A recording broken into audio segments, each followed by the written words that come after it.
Okay, so let me stand back here too to make it easy for the Zoom audience. So welcome everybody for today's colloquium. I apologize for the slight delay in timing. There were some technical issues. However, it's a really great pleasure to have Professor Philip Kim here. And I'll tell you in a moment why he's particularly important to me. But let me first introduce his scientific career. So Philip got his Bachelor of Science from Seoul National University in 1990, then moved to the United States. He got a PhD from Harvard in 1999, then did a postdoc at UC Berkeley until 2001. And that was one of those postdocs where you had your own money, I think, right? And you could choose where to work. No money, but actually you can choose your boss, right? Important, right? And then he moved to the Department of Physics of Columbia University, where he was until 2014. And then decided to switch to Harvard, where he's now also professor of physics and applied physics. His interests are in many aspects of condensed matter physics, in particular low-dimensional materials. And there he does electron transport, but also thermal transport, and many other experiments, as you will see today. I got to know him from his scientific work, from his early work on graphene, where he was one of the real pioneers of discovering graphene. I don't know when was this, 2004 or something, around that time, right? So he has many awards, of course. The most recent one, which I found particularly cool, the Benjamin Franklin Medal in Physics of this year, right? This has been given for almost 200 years, and that's the Benjamin Franklin that you know from the what is that, Blitzableiter? What is that word? lightning bolt. Lightning bolt, right? So that's cool. The Buckley Prize of the American Physical Society, 2014, and the Hwang Science Prize here from Korea in 2008, just to mention a few. Now, the personal connection, there's two personal connections that I would like to point out here. One is he had a very excellent student, Yambo Zhang, who is now a professor. I mean, I'm sure you had many other excellent students too, but he is the one I know. Who's now professor at Fudan University in Shanghai, in China. And he was on our advisory board here until recently. We rotated the advisory board a little bit. And he also was a postdoc with me for a very short time when I was at IBM. When we tried to do some work on graphene before boron nitride, and that still turned out to be too difficult at the time, right?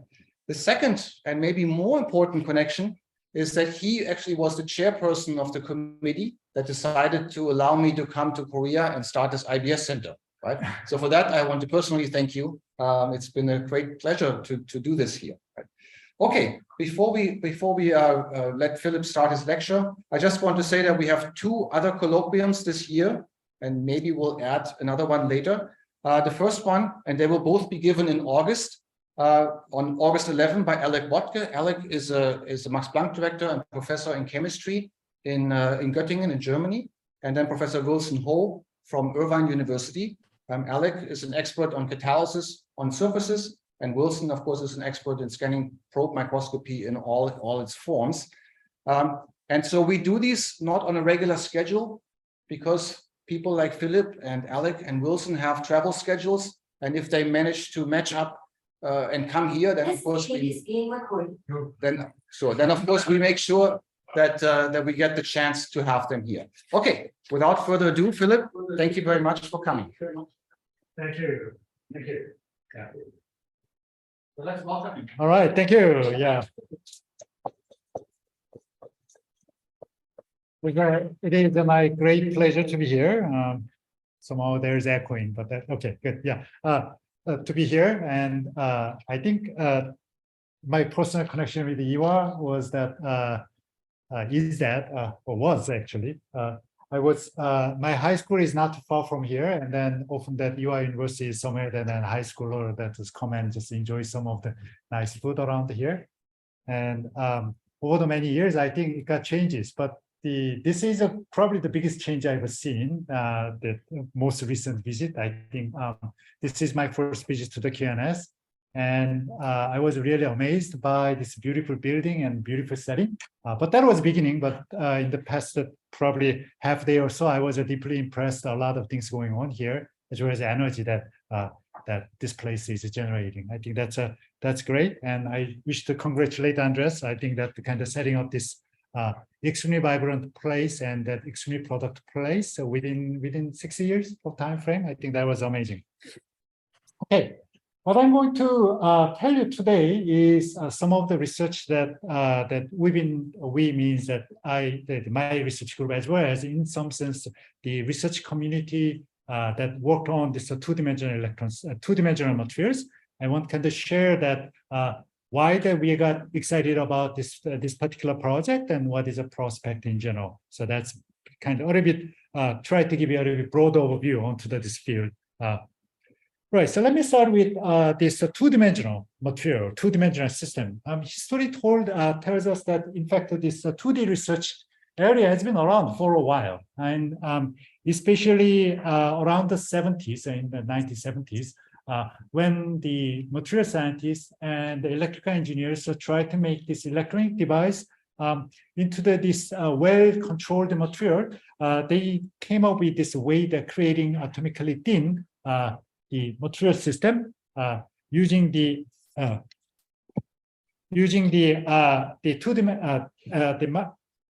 molecular beam epitaxy system called MB, right?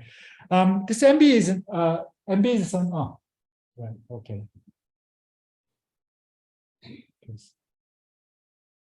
No, that's okay. Yeah, okay. MB system.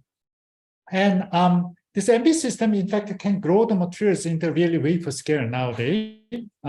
And as you see in the cross-sectional TEM images, one can, in fact, in principle, control the atomic layer by layer and grow the various different combination. In fact, the atomically thin, the quantum structures, heterostructures that made out of this semiconductor has been very important tool for the modern technologies. A lot of the modern electronic device, optoelectronic device, based on that the controllability of the materials down to this kind of very thin limits and can provide the new functionality in this type of the system.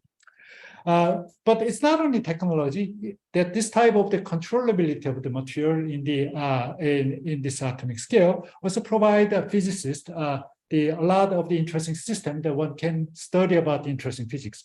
One of the notable example is a fractional quantum Hall effect of starting from the integer quantum Hall effect, but later fractional quantum Hall effect, which appears in the gallium arsenide and aluminum gallium arsenide heterostructures, where you can confine the electron into the tightly in atomically thin layer or interface of these heterostructures, and applying the strong magnetic field, you just quantize the motion of the electron, and the remaining electron-electron interaction basically drive the material in the very different stage, such that now the whole conductance appears quantized, not only integers, but a lot of different type of the fractions. And this fractional quantum effect is one of the hallmarks to show that very strong quantum interactions that provide a rather unusual emergent phenomena into the low-dimensional system.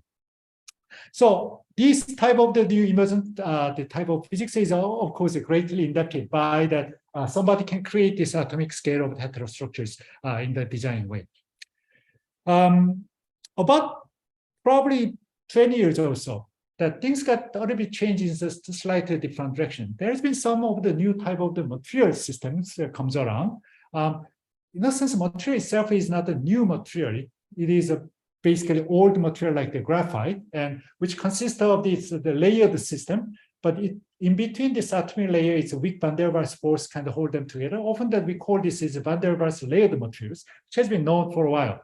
But it's amazing that one can actually extract one single atomic layer of the graphene, of the single atomic layer of the graphite, can be extracted from the bulk crystal using very simple technique discussed step in the beginning, or you can grow this material by CVD or even MB method. The whole point here is once you get down to the single atomic layer, because of the layer-layer interaction is van der Waals interaction, the material is stable and chemically stable and mechanically stable, and that's kind of important. And on the top of that, the graphene, we've been enjoying that a lot of interesting property appeared in graphene that where we can study about the physics quite a bit. But in terms of material point of view, graphene is an interesting point, a starting point, because that's basically the beginning of the new class of the material generation, so-called the atomically thin van der Waals system, which can be kind of followed by that in this case of hexagonal boron nitride, again, very similar way like the graphene, extracted from the bulk crystals, so one can get down to the single atomic layer of the insulating materials there. And soon after this one, it becomes clear that there are all sort of different type of the material system that we've been knowing. There are classes of the van der Waals layered system. Any van der Waals layered system, in principle, you can just kind of break down into a single atomic layer, and they can that can be studied to look for some of the interesting properties in this low dimension. Turns out that this material comes with various different type of the flavors. It can be different electronic properties. It can be different magnetic properties. Some of them become semiconductor, superconductor, topological insulators, name a few. Basically, one by one, over the past kind of about decade or so, people study about the different type of the 2D materials with the various different kind of the system. What actually makes the field more exciting is it's not only you study about the single atomic form of this material, but in principle, you can stack them together to form this type of the heterostructures out of this system. Now, you may say that, all right, so this type of heterostructures that I already mentioned in my first slide, but there's a small difference, or actually there's a big difference in this type of van der Waals heterostructures, in a sense that when we go back to the semiconductor heterostructures, building up the heterostructures require that consideration of the atomic scale of the compatibility at the interface. It should match with the chemically, and it should match with the atomic scale of the structures to form this epitaxy. However, in this van der Waals heterostructures, because of weak van der Waals interactions, one can in principle just put them together, whatever orders, without consideration of this chemical incompatibility. And that's basically what makes this type of this system very exciting. It turns out it's not only just PowerPoint demonstration I'm showing you here that people have been demonstrating. Indeed, that one can stack these materials by one, almost kind of atomic layer by layer fashions. And it's a little bit of the more complicated technique than Scotch tape, but essentially the principle is in some sense similar. You just break down material by the mechanical exfoliation down to a very thin layer, and you can just pick them up one by one, and you can just construct this atomic scale of heterostructures when this cross-sectional TMME shows that basically there's not much impurity in between the atomic layer, and you get this type of the series of the atomic structures you can achieve, where that you can have the, in principle, different type of the constituent make of this type of the heterostructures. Not only you can just kind of stick them together, if you just stack them together with the right shape and right geometry, and then you can just use selective etching of the stacks, which actually can, let's see whether I can turn on my laser point.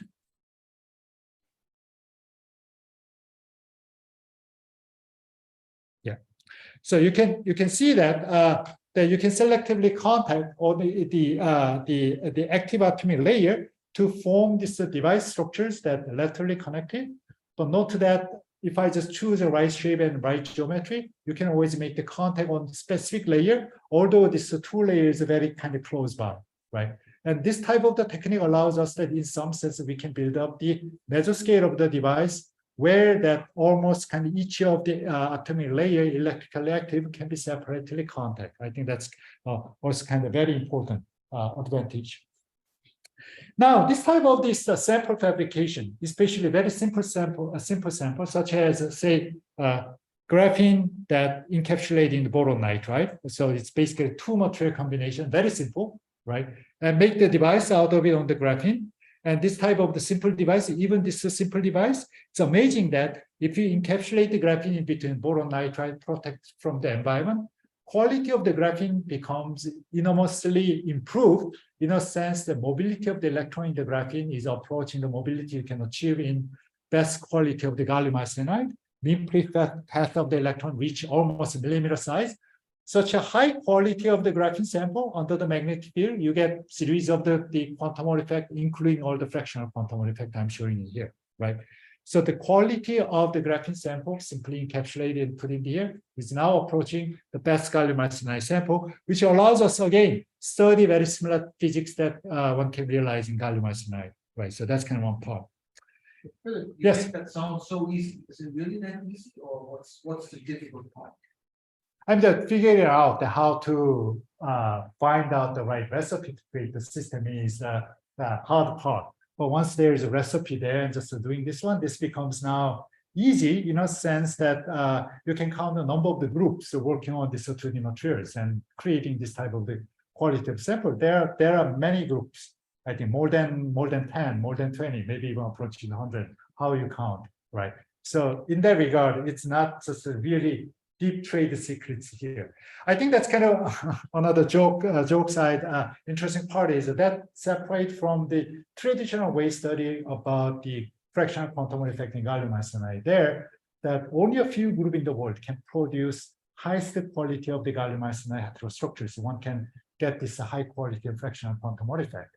That's probably not the case into the graphene. Basically, in the barrier to get in there is relatively low because you can get this graphene and boron nitride by just kind of some of the collaborator, or you can even buy from the company, right? Quality is not too bad in those kind of samples, right?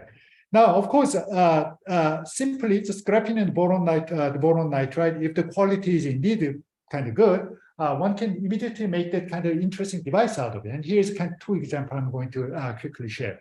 So in this first example that we created this stack, so now the stack is the graphene layer, that there's boron nitride, but on the top of that, we just put another, the layer of the graphite. Here that graphite serves as a kind of metallic layer.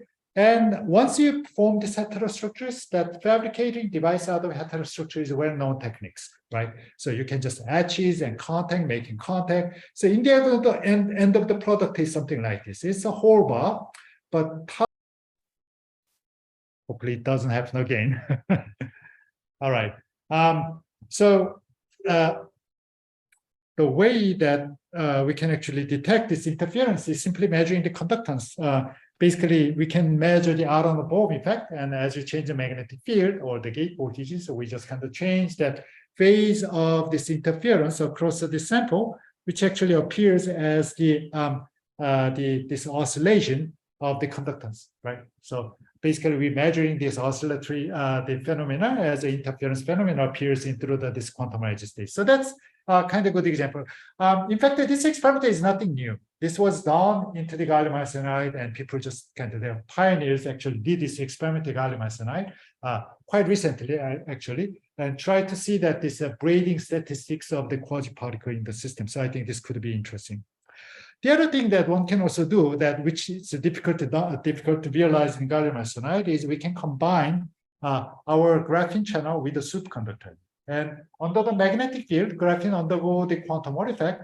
But if I make this my superconducting contact as the superconductor made of the niobium nitride, which has actually a higher HEC2, we can combine this quantum edge state with the superconductor and creating so-called the cross-Andreev reflections, which is basically approximatizing this quantum edge state with the superconductor.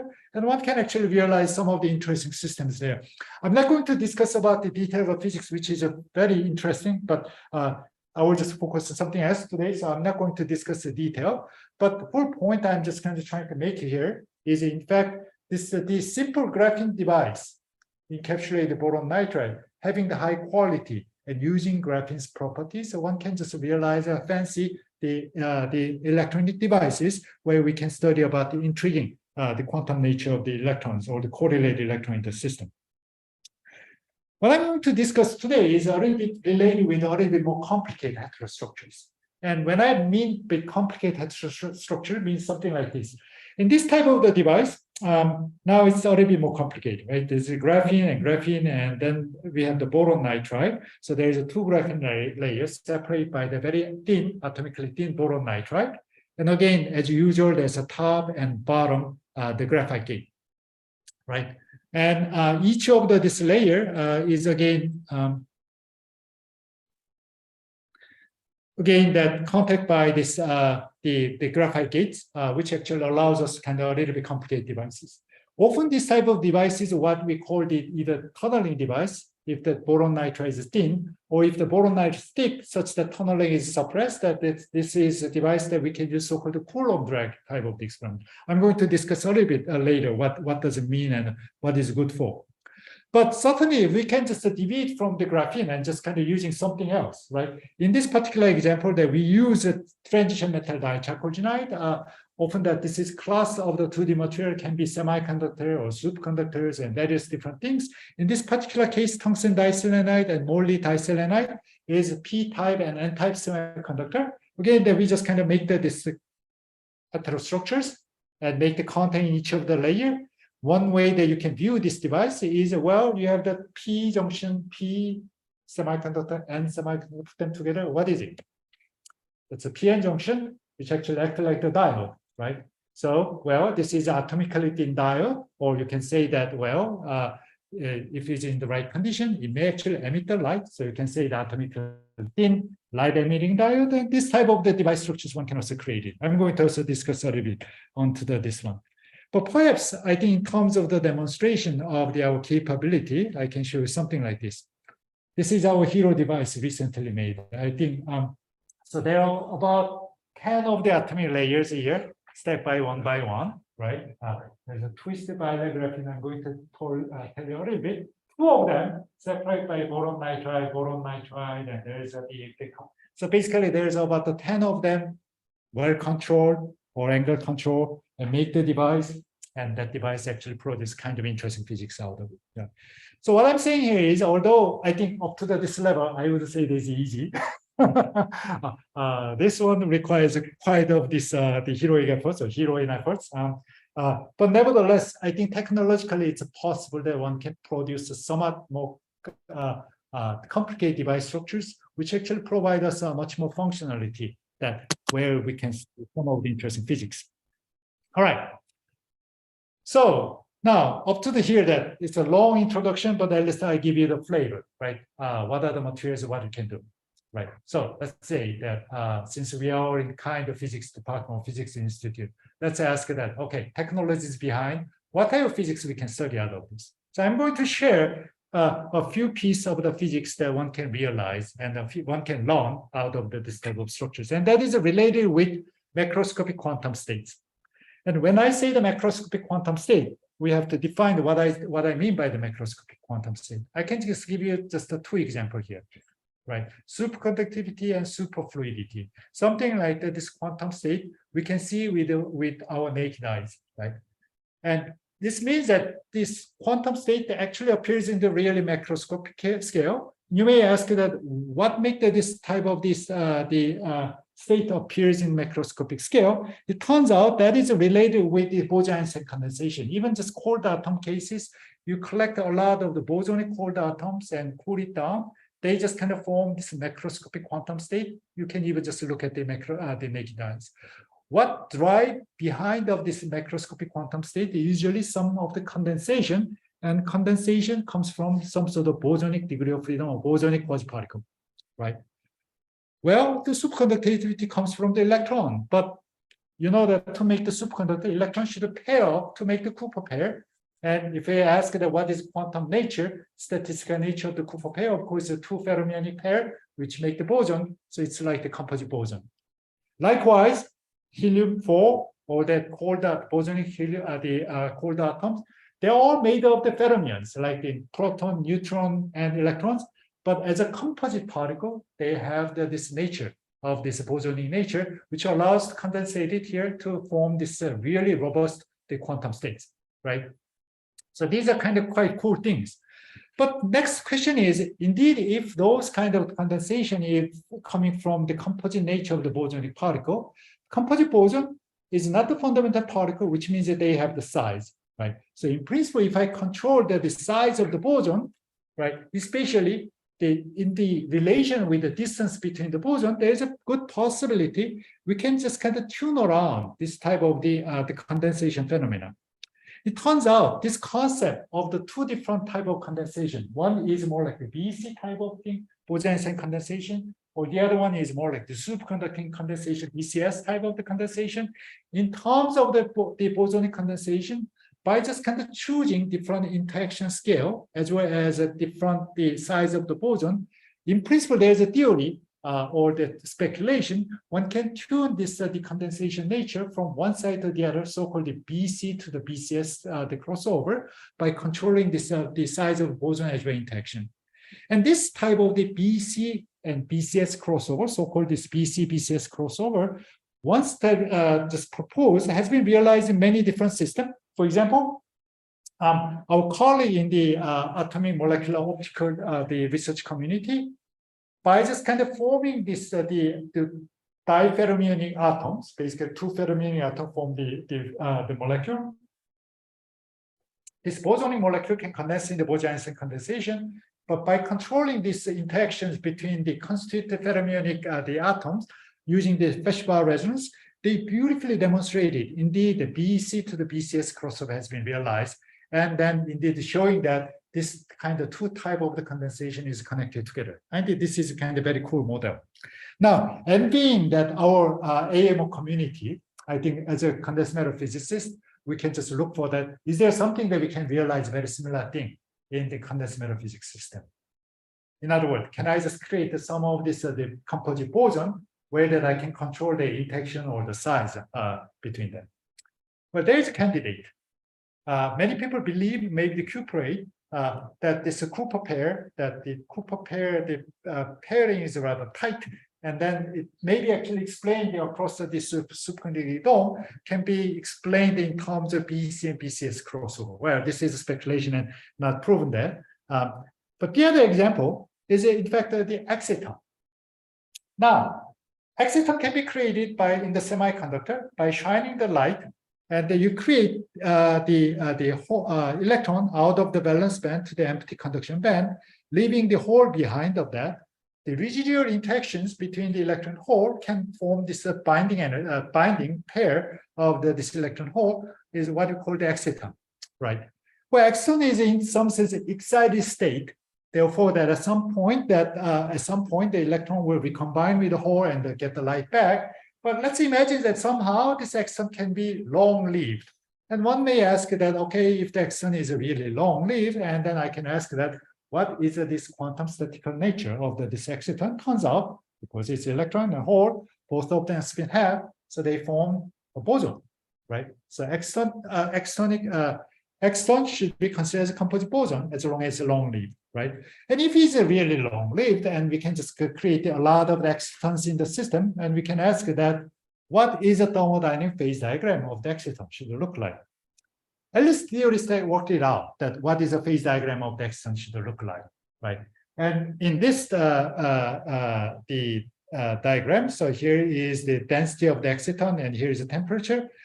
Of course, as you go to the lower temperature, exciton is condensated, but depends on the exciton density. If the exciton density is really high, the distance between the exciton is very close by, exitons start to kind of screen each other, and it's better be described by that separate pair of the electrons, separate pair of the holes, to form this like this BCS type of the superconducting state.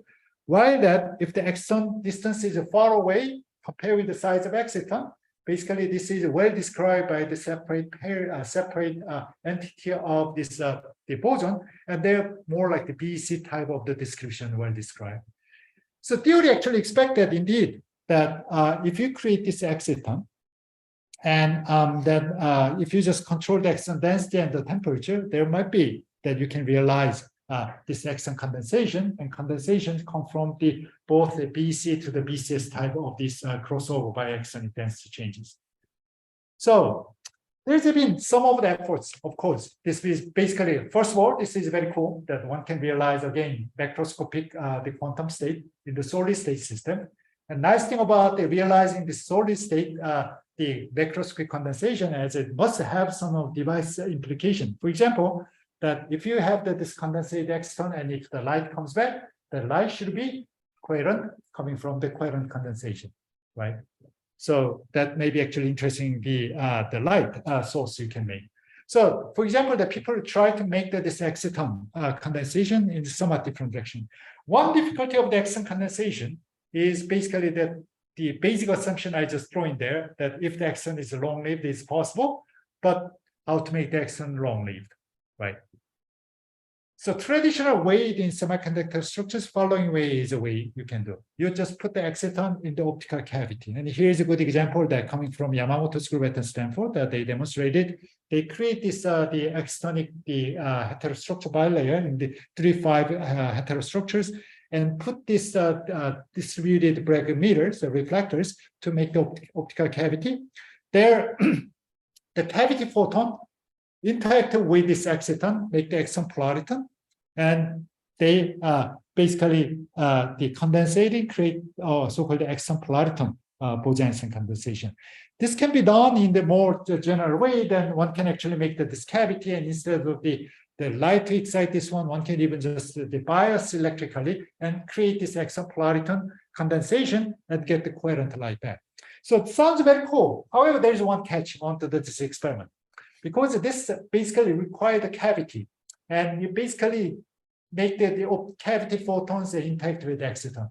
At some point, that it's already a bit confusing whether is this really exciton condensation versus whether this is a lasing. That right. So while this one is kind of interesting, this is not the exciton condensation I was referring in the beginning. In a sense, I want to get this really exciton and condensation by themselves. So without this optical cavity, how can we do that? Again, people working in these semiconductor structures came up with a kind of great idea. And that is basically, well, I can make the exciton long-lived in the following way.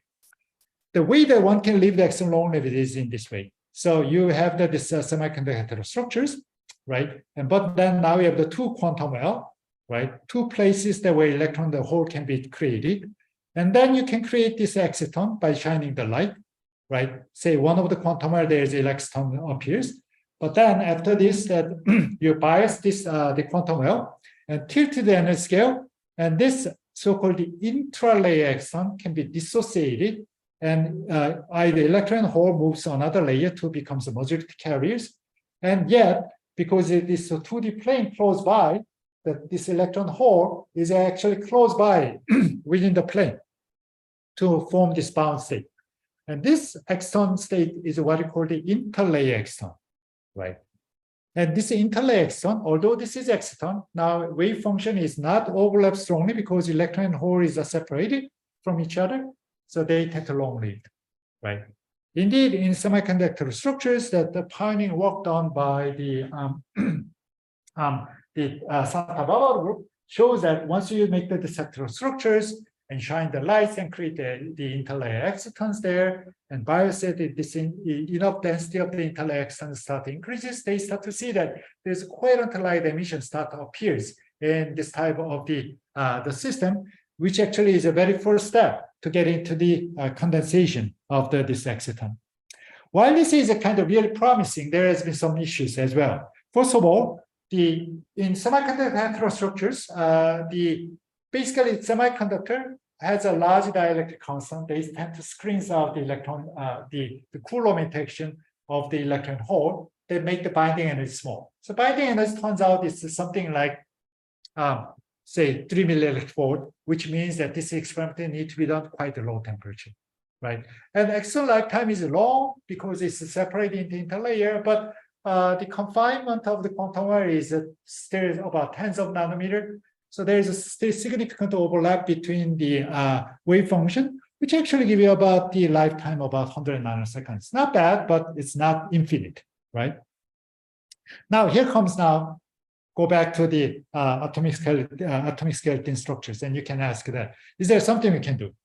Well, atomic scale of semiconductor provide the various different type of the semiconducting layer by choosing the materials, as we're showing here in this diagram. Many different type of the 2D semiconductor is available with a different type of band gap and band alignment. If you just choose the right one, such as Morley diselenide, tungsten diselenide I mentioned, by just putting them together, you immediately get so-called type 2 band alignment and in this atomic scale PN junction, which means when you shine the lights in there, you can almost immediately create this so-called the interlayer exciton. Electron is leaving one layer or is leaving another layer to form the interlayer exciton, right?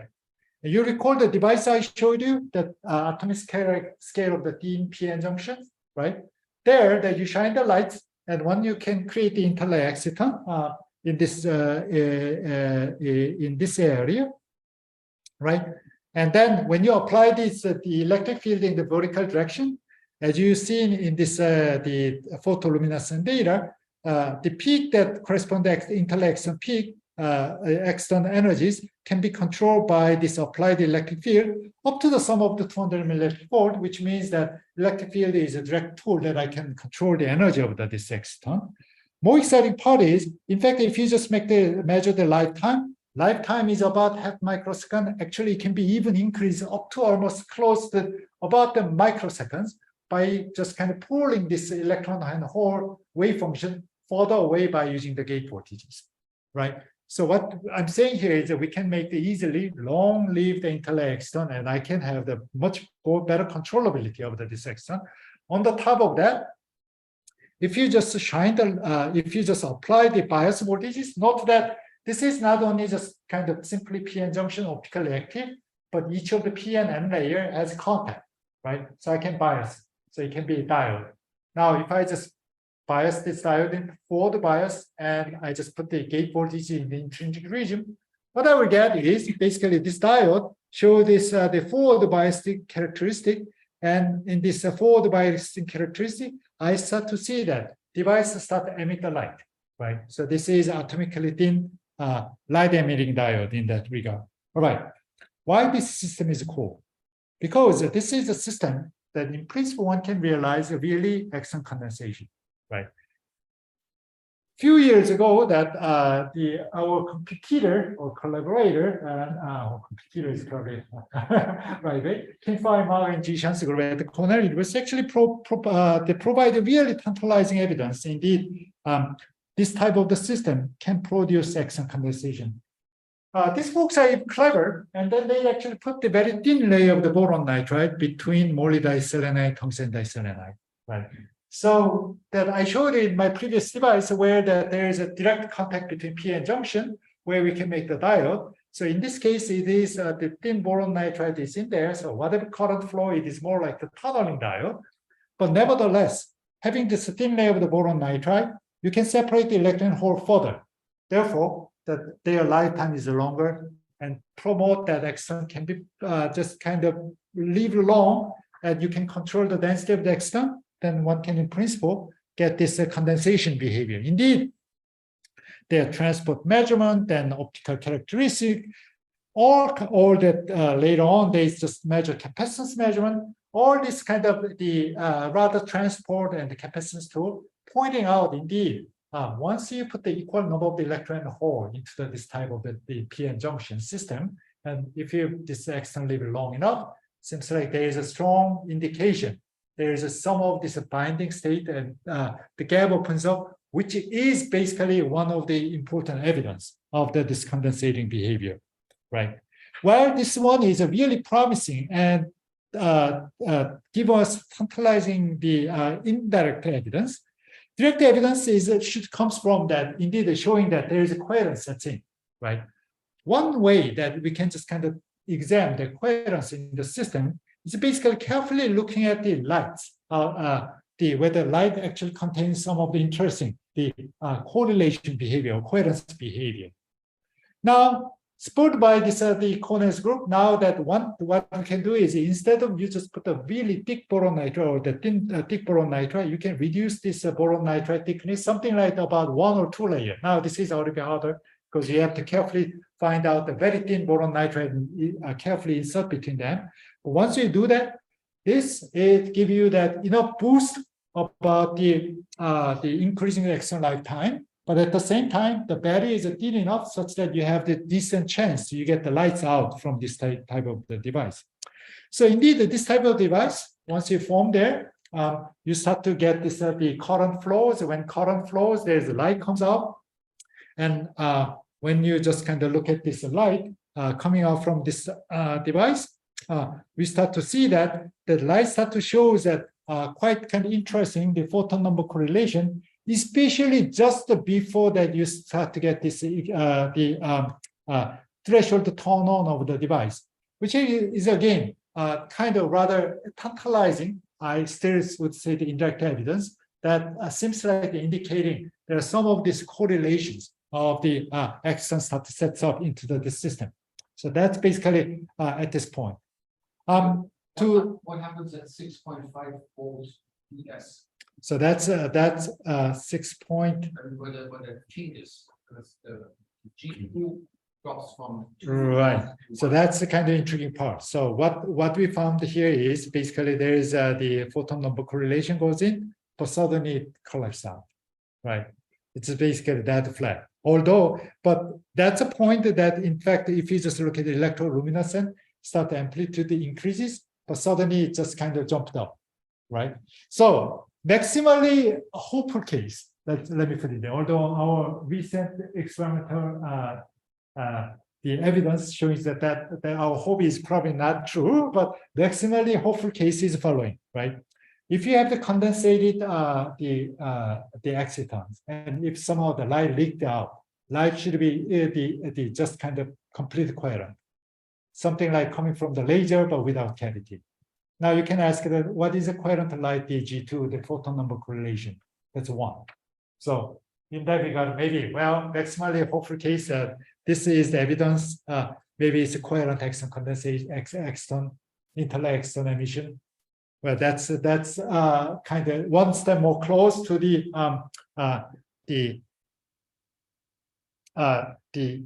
proving the condensation, right? But I think that I would say that is the kind of indirect. The really direct evidence should come from that looking at not the G2 and G1, the spatial and the time, the coherent of the electron by just measuring the microscopic type of the interferometry, which actually we are trying to do. But what you're seeing here is I'm just giving you a little bit of progress report, and I just mentioned that most recent slide, the most recent data, in fact, indicating that this G2 is not related with the condensation we hope for. But you see that this has been a little bit of struggle, right? I think that we are still kind of working on there, and there's no direct evidence of this exciton condensation there, and there's fine tuning is needed. And all this kind of complication, in fact, comes from exciton, as name indicated, is not the ground state. And we are just trying to create the quasi-ground state, right? So there's the difficulties. It's not the ground state. Therefore, that making the phase diagram or the thermodynamic phase out of excited state is basically at the best quasi phase diagram. Is there any other way that we can do that? In fact, there is. And that's basically the next example I'm going to share, right?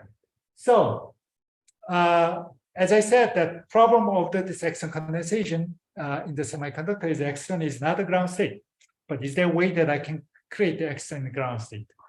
There is, and that's basically using the quantum Hall effect.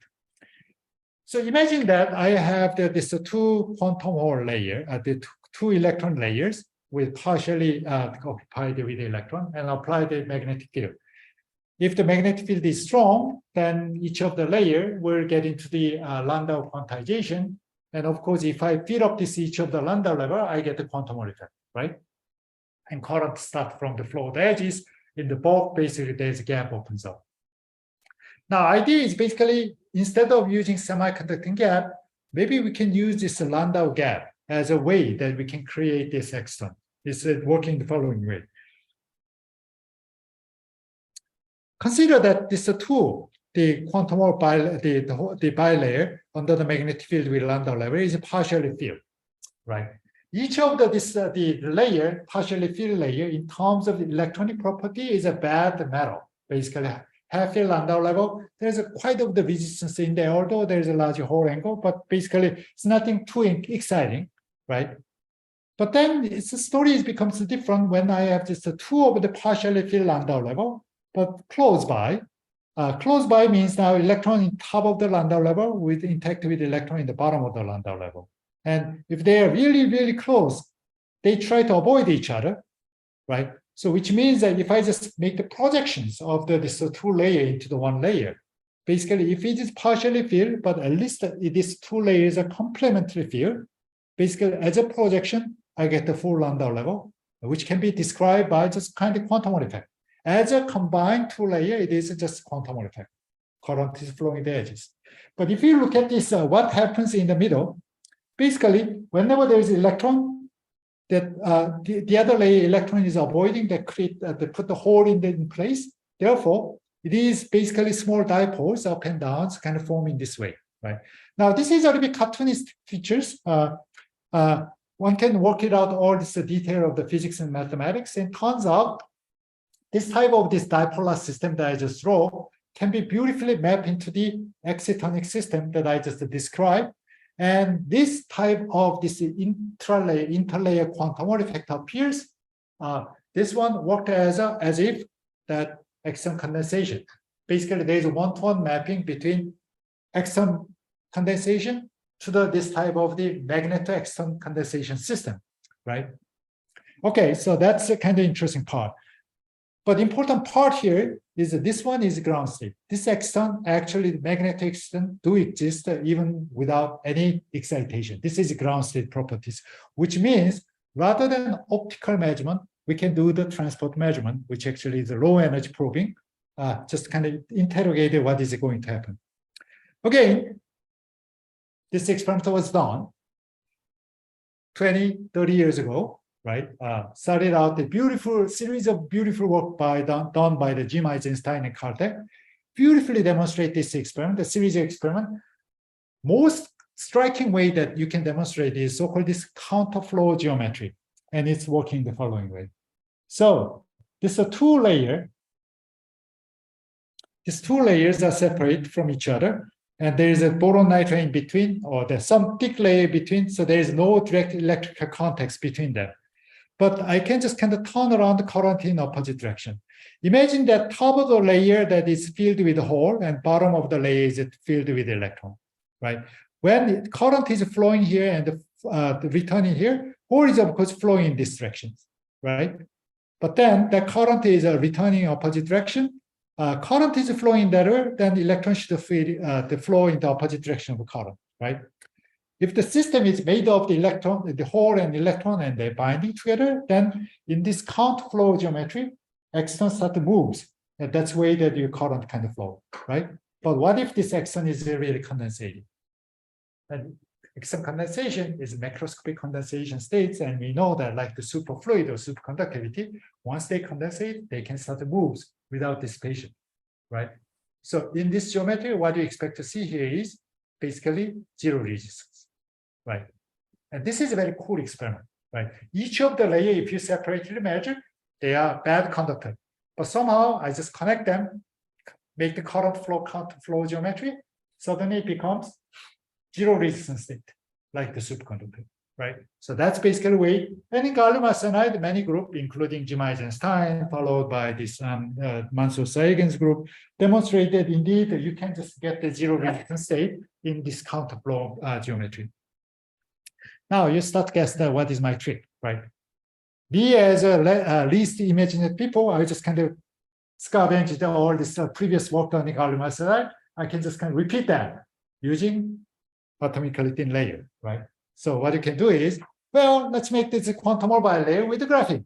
I showed you already this device, right? This is a two graphene layer, separate by boron nitride, make the contacts and all these things. I would say that this type of device is technically harder, much harder than just a simple quantum Hall device, but can be made in this kind of study, right? Well, although there is a simple copy, there is a huge advantage we are getting onto this device compared with the gallium arsenide. First of all, that graphene is extremely thin compared with any quantum wire in gallium arsenide. So electron is really confined strongly, right?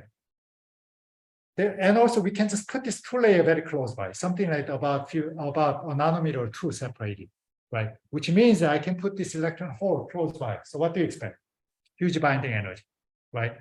Huge binding energy allows us put a lot of these carriers into the system, and you can just shoot up that the critical transition temperature much higher than gallium arsenide. In gallium arsenide, to see that this Exciton condensation, magnetic Exciton condensation, you typically get below the 100 millikelvin or tens of millikelvin is ranges. Here, that basically we get above a Kelvin, 10 Kelvin, we should be able to see that this the effect of the condensation. right? All right. I don't think that I have a lot of theorists here, but often that when I say this one and my theorist colleagues say that, well, you know, experimentalists do care that whether 1 Kelvin, 10 Kelvin is different from 10 millikelvin. Well, for the theorists, it's all temperatures, right? It's a finite temperature, non-zero temperature. Well, there's a huge difference experimentally because that we have the large temperature ranges we can sweep. Now, for the first time, we can map out that how the Exciton condensation phase diagram should look like. The experiment is done following way. So we have the quantum bilayer. We just count the flow geometry and measure the count flow resistance.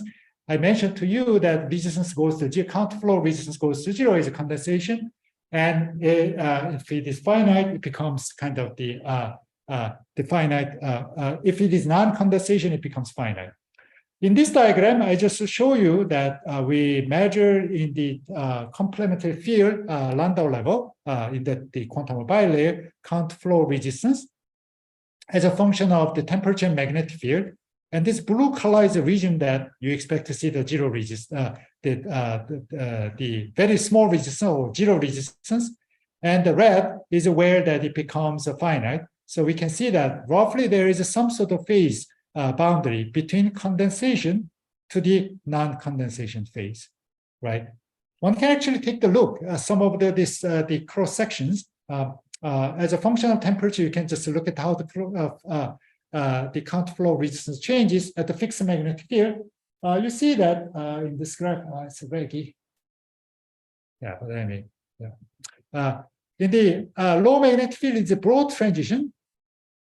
But as you go to the higher magnetic field, finite resistance drop like the rock, something like the 3 Kelvin, right? And if I just don't call this is count flow resistance, just resistance, what do they look like? It's look like this conducting transitions, right? Indeed, if you just look at the other bit detail, this is what we are seeing that depends on the magnetic field which actually control the distance between the magnetic exciton. One can actually demonstrate it. Indeed, in the low magnetic field, the BC limit, where the exciton is well separated, to the high magnetic field, where exciton is close by, more like the BCS limit, where the count flow resistance actually demonstrating the superconducting-like behavior in this system, right? So this is a good example that you can see that even if we just kind of copy very similar experiment was done, we start to see that more of the physics there, simply because we drive in this 2D heterostructures in the extreme quantum states. The story goes further, so let me kind of skip this one. But following way, I just told you that the partially filled Landau level is boring, but that's kind of completely wrong statement. If you get into the extremely quantum conditions, such as a low temperature, low enough temperature, and strong magnetic field, partially filled Landau level is where the fractional quantum is sets in, right?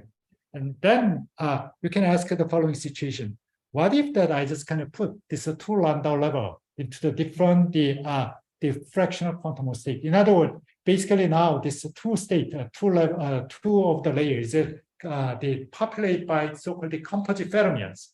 So this is a fermion, but made of this different the fraction of the charges and different type of the things. The flux attachment. But then you can start to see that what if I just kind of make the paired state of the composite fermion? It turns out this paired state of composite fermion indeed do exist, which actually for the first time we are seeing. They start kind of show the very different type of the physical behavior, which will never be seen. In fact, this pair of the composite fermion is neither fermions or no boson, right? It was rather weird, the quantum particle we just created. So that's kind of another example that one can go through, right? How much time I have? Not much. Right. 5 minutes. Okay. So I have the technical difficulties, but anyway, so I will just wrap it up in 5 minutes with some of these, the few remarks. Of course, talking about this, the 2D materials, one cannot get around this Twistronics, which is a new way that one can engineer these structures. So another nice thing about this Van der Waals system is, of course, there is no registry between atoms, a chemical bond. So you can just put these materials with the kind of various different twist angle, right? And by just putting this the 2 Van der Waals system in the twisting angle, you start to create this so-called this new quasi-periodicity called the Moire periodics, Moire structures. it turns out this Moire periodicity also do change the electronic properties. Something like this, say, put the graphene on the boron nitride, you get the Moire patterns. Applying a magnetic field and strong enough that magnetic field is commensurated or close this Moire periodicity. Basically, you get the quantum Moire effect is rather fractalized, and this is related with so-called this fractal spectrum of this the Landau level under the influence of this Moire spectrum. So that can be studied. But most exciting part actually comes in about 4 years ago now. Group at the MIT that led by the Pablo Harriero demonstrated kind of rather unusual properties. So in this experiment, they just put the graphene into the so-called magic angle, 1.1 degree, put them together, vanilla plain graphene. You don't expect something unusual to happen, but then they start to see that graphene suddenly turn into an insulator, right? And that is rather unusual because graphene is a gapless system, and then put them together, why the gap opens up. It turns out this gap is driven by correlation.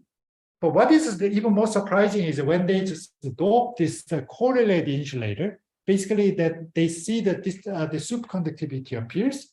Later that, not only tied with the earlier theoretical description, it turns out this type of this the superconductivity and correlated insulator appears in so-called magic angle twisted bilayer graphene is deeply tied with that by just twisting it, that you can create this very flat band where the kinetic energy of electron is very much quenched, and the interaction between the electrons start kind of really drive interesting system, interesting the correlation effect in this type of the system.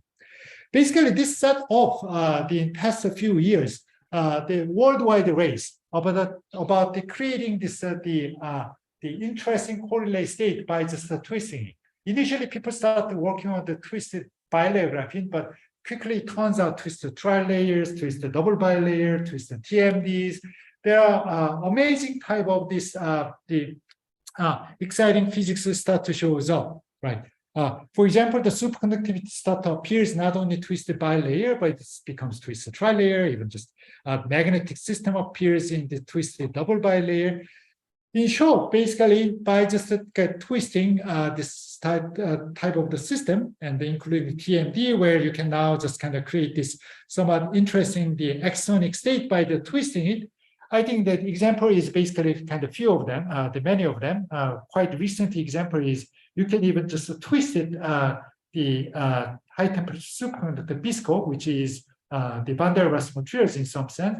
And by twisting it, you can create this quite unusual, the so-called time reversal symmetry broken superconductivity in the system by just kind of doing this engineering.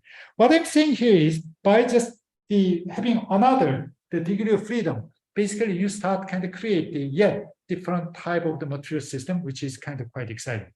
All right, so let me just wrap it up. The message I'm just kind of trying to deliver today is, okay, starting from the graphene in past 20 years, that this research community working on 2D material come up with many different type of materials. In fact, the material catalog increases almost every weeks, every month, that you get the new discovery or the new rediscovery of the layered system with various different type of properties.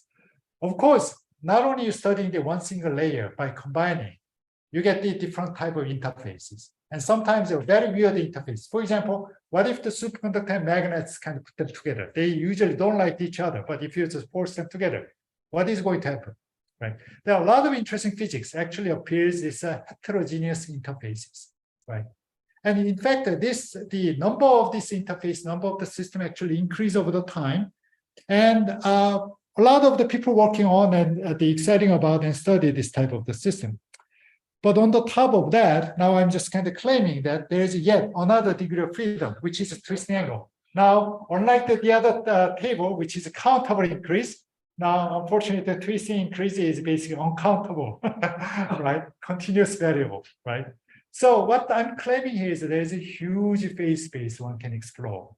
And yet each of the different phase spaces that often you can encounter rather unusual physics, and that's kind of what make the field kind of really exciting. All right, that much of what I can say. And my last the slide is of course my group that kind of provide all this kind of the result I just shared with you today, as well as my collaborator, both in the theory experiment and the material suppliers. Thank you very much for your attention.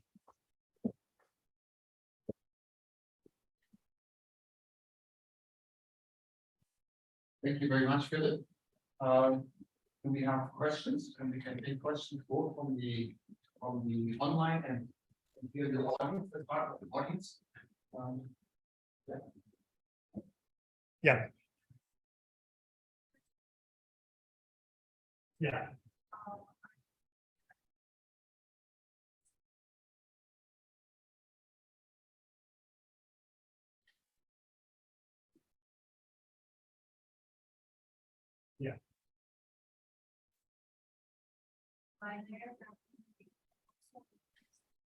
Yeah.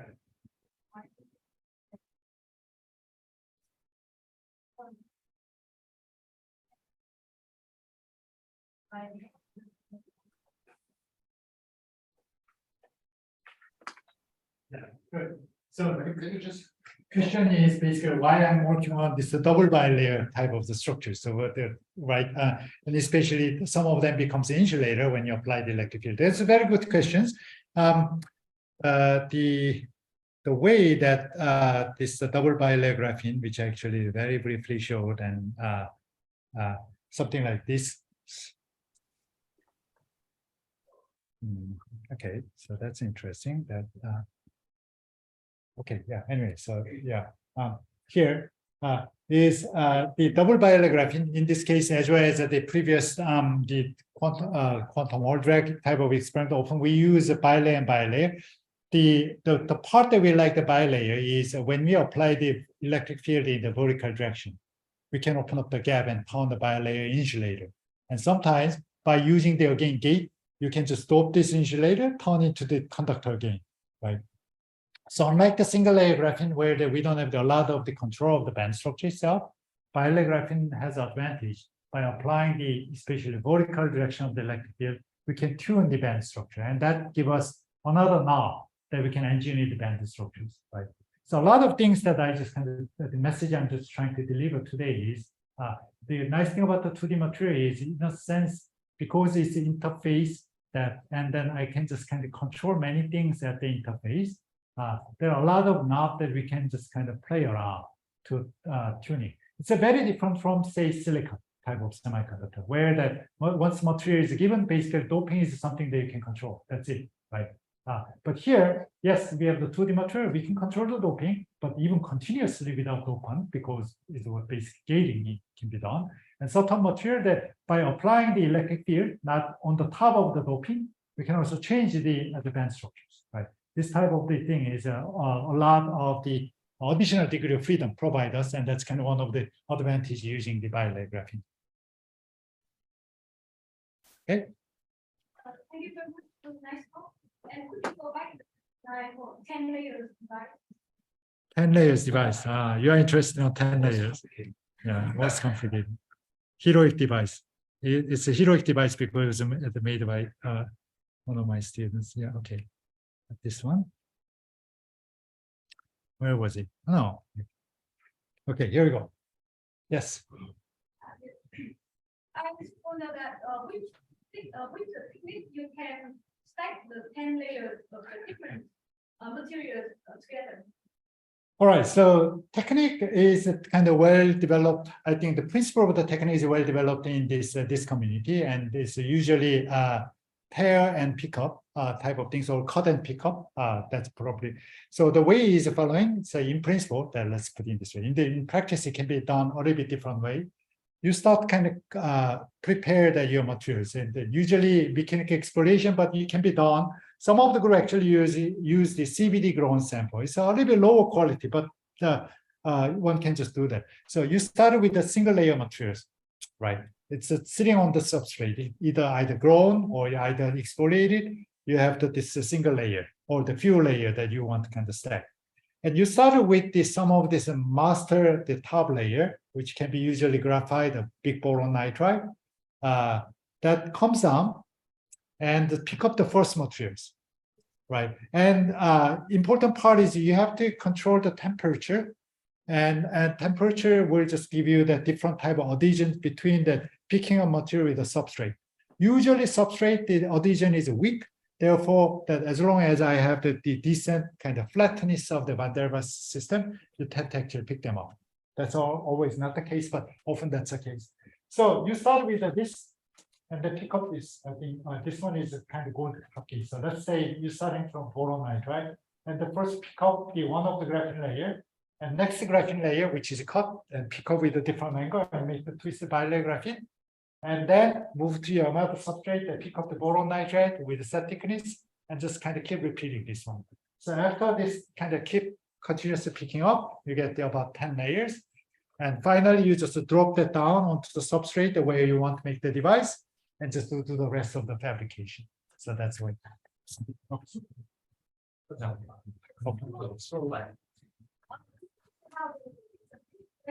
Yeah. And that's important because depends on the functionality you want to create it, the thickness actually is critical, right? For example, that Coulomb drag experiment I showed you, that 2 graphene layer with separated boron nitride, the thickness of boron nitride is really key. Say that Exciton emission experiment I showed you, again, that whether you want to choose 1 layer, 2 layer boron nitride, that's also kind of very different device properties. So that actually do matter.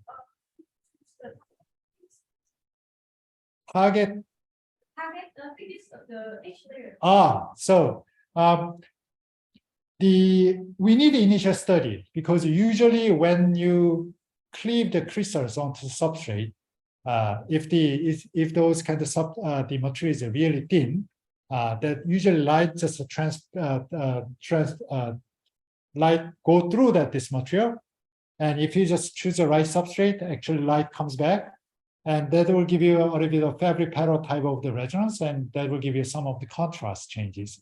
So if you just kind of, many students joining my group, the first thing is we have to train our eyes. And then given the crystal and given the color, you start to get this, what is the thickness of this materials if it is really thin. Say 1, 2, 3 layer, you can just tell, just look at the color, right?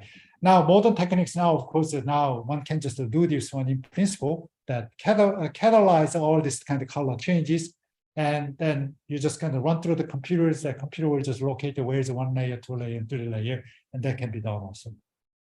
This all happens in the clean room or in what kind of environment? Graphene and boron nitride, such as the rather inert material, it can be done in the ambient conditions. So it's basically we can just do in the ambient condition. TMDs with a large gap, you can just reasonably do in the ambient condition. Now, if the gap is small, and if it is a metallic system like the superconductor, it's ambient condition is not a good one. Then you just do it in glove box, and with the extremely low water contents. I think some of the sample I showed, the BISCO, I think that is notorious, and you have to really work it hard. Now, the next level is, of course, now there are people just trying to do this one in the UHV condition, and there's been some of the report that indeed, if you just do the UHV, you can just do the expand and material category even further. All right, so now Jim. So yes, there's a couple. Why don't you be with us? Yeah. Jim audience here. Thank you for your wonderful talk.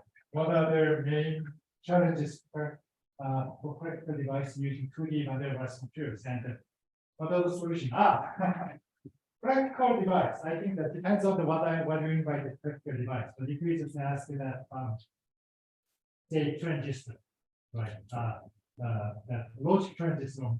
Some of the materials are getting into the memories. I think the biggest challenge is whether one can grow this high quality material scaling up, and whether you can apply this type of structuring without just painstaking that one by one the stacking.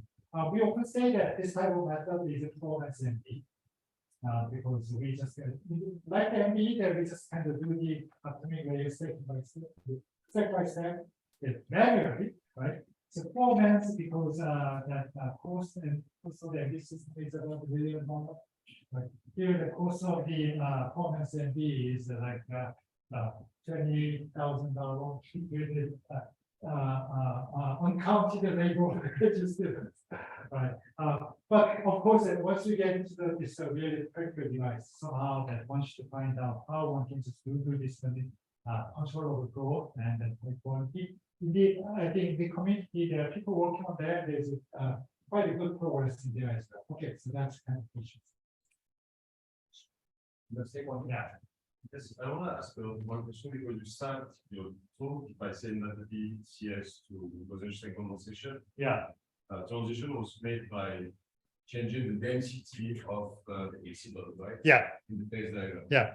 But for your experiment, you want at fixed density, like when using the Landau pairs. Like it's called the PET phase space, right? Good questions. Yes. So how can you control the I was about to kind of really go fast, so hide all the detail, but it's actually not a fixed phase. But let's go to here and okay, this is relevant, right? So it is not a fixed phase in the sense that as I change the magnetic field. And changing the magnetic field, but I have to stay on the half-wave Landau level, right? So as you change the magnetic field, the Landau level degeneracy changes. So staying the half Landau level, I have to change the density there. So this one is taken as you change the magnetic field. We just tune the density to stay in the half-wave Landau level. So that's kind of the part. But it was a good question that. What is Exciton really kind of density here, right? It's basically as a function of magnetic field rather than Exciton density, right? It turns out that when we map this magnetic exciton into density, the Exciton problem, distance between the magnetic exciton is basically so-called magnetic length. Magnetic length, right? So that's basically if you just draw that Landau orbits, quantized Landau orbits, right? What is the size of your wave functions in the Landau orbits? Basically, that's governed by the so-called magnetic length, and the magnetic length is a really fundamental characteristic length scale of the Landau level, and that's actually scales with the magnetic field, right? So going to the high magnetic field, your magnetic length becomes smaller, which means now distance between the exciton is smaller. As you go to the low magnetic field, magnetic length increases such that distance between the exciton is large. Size of exciton here is formed, this top and bottom layer is fixed by this layer separation, right? So that's kind of how that this actually equivalent with the phase mapping. Good questions. So obviously here you go to fairly high magnetic field. Yeah. Special high magnetic field laboratory. So this experiment was done in the Florida high magnetic field lab, right? So this type of the thing. I have already cheated. I just kind of discount that gallium arsenide, you just work in the low temperatures and then low. And the reason that it working for the high temperature for us is in a sense not only just tight binding and getting close to its electron hole, but we can actually push a lot of the carriers into the system. While the gallium arsenide, due to the technical reason, you cannot put a lot of carriers into the quantum map. Right? Once you put the high carrier density to get into this Landau level, you have to bring up the magnetic field. So in a sense that we get about two of those magnitude larger transition temperature, it's not only increasing flow energies, but simply that we go to the high, we will be able to go to the high magnetic field. There's one more question here. Thank you for the nice lecture. I'm wondering if the strain at the interface forms in these types of 2D heterostructure devices, and if yes, does it occur any negative effects? Yes, that's a very good question. In fact, that's once you get into the Twistronics, that is basically most problematic situation. So while the Twistronics is very exciting, it turns out that to get this uniform water lattice is rather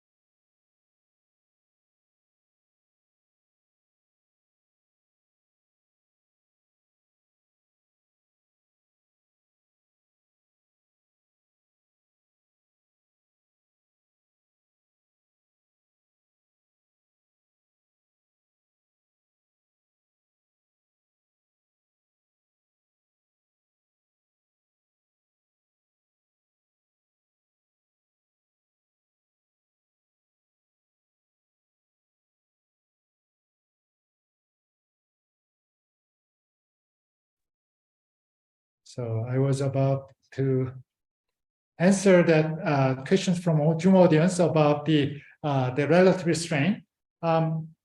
So because of this angle need to be really sharply tuned, but you can imagine that this 2D material is really thin sheets, right? Think about that. I think somebody just say that it's look like that. You just put these two what is it, sharing sheets. I think Korean it was known that plastic wrap together, right? It's something like this, right? Van der Waals force in this scale is rather strong, so you can just put these two sheets together with a kind of exact control angle, right? What is a reality should look like? Well, some part you just kind of put into the right places, some part it was a bit wrinkled, and all these things is basically produce so-called the relative strains between the lattice. What is that? And the result? Your Moira pattern is not regular, right? And this graph, this one I showed you is a good example. This one is boron nitride, sorry, 2 TMD layer. We just kind of try to target 0.1 degree. Well, it's the bright and dark of this one is kind of Moira pattern, but it's far from regular triangle. What happened is there are residual strains just kind of make these things kind of really deform, right? So what I'm just saying here is the controlling this residual strain or the precise strain interfacial strain is important. But current technology we are just doing with this TOMS NB, I think there's a certain limits. So this actually really limit the progress of this field in some sense, right? You've been seeing that when the rush of the Twistronics comes up, or Science, Nature papers every week, right? Everybody make the sample, they start to see the different things. The different things were exciting new physics, make it each paper. But they're trying to do the same thing, but different sample sometimes, right? So at this point, that how we can produce a really reliably very similar sample and how we can control this interfacial strain, I think that's kind of really big challenges that the community is facing. Okay, let's take one more question if there is one more. Yes, Professor, as you mentioned that the Exciton by interlaying is very long. So my question is that what makes the Exciton have such long living time? Right. If it's a TMD layer, I think simply because they are separated spatially, right? If it is the Landau level, this one is ground state, and it's a little bit cheating in a sense. Although we call this as Exciton, right? It's a little bit different from the really physical action we are seeing in the semiconductor. Right, mathematical mapping is there, and that's a different problem. For TMD layers, their long-lived exciton, in fact, comes from the fact that the two layers are separated. Electrons and holes are sitting in a different layer, and their wave function is really tightly bound on each of the layer because the Van der Waals gap is almost getting outside the vacuum and coming back. Right, so barrier is in some sense quite high compared with the semiconductor heterostructures. So that basically there is a little overlap between electron and hole wave function, make the lifetime of this interaction long. Okay, thank you very much, Peter. All right, well, thank you for listening.